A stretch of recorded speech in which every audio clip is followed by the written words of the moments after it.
Hallo zusammen. Heute erzähle ich euch aus dem Leben von der Cora Coralina. Sie war eine Dichterin und Bäckerin und hat in Brasilien gelebt. Ihr Geburtstag war am 20. August 1889. Gestorben ist sie am 10. April 1985.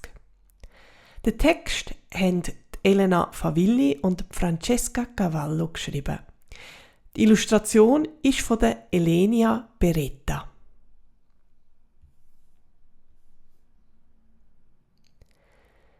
In einem Haus, mitten auf einer Brücke, hat einmal ein kleines Mädchen, das Cora geheissen hat, gelebt.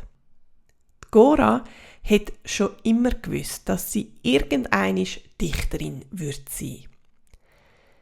Ihre Familie war dagegen. Die Eltern wollten nicht, dass sie Bücher liest und auch nicht, dass sie weiter in die Schule geht. Die Familie wollte, dass Cora einen guten Mann heiratet und eine Familie gründet. Cora ist grösser geworden, hat sich in einen Mann verliebt, ihn geheiratet und ist mit ihm in eine grössere Stadt gezügelt. Sie haben 4 Kinder bekommen und Cora hat als alles Mögliche geschafft, dass ihre Kinder in die Schule gehen können. Cora hat immer viel zu tun gehabt, doch sie hat dabei nie vergessen, dass sie eigentlich eine Dichterin ist. Kein Tag ist vergangen, wo sie nicht geschrieben hat. Mit 60, nachdem ihr Mann gestorben ist sie zurück ins Haus auf der Brücke gezügelt. Sie hat beschlossen, dass die Zeit für ihre Karriere als Dichterin gekommen ist. Doch weil Cora noch immer Geld gebraucht hat sie Kuchen gebacken. Die hat sie zusammen mit ihren Gedichten vor ihrer Haustür verkauft. Es hat nicht lange gedauert und andere Dichter und Schriftsteller sind auf die Gedichte aufmerksam geworden.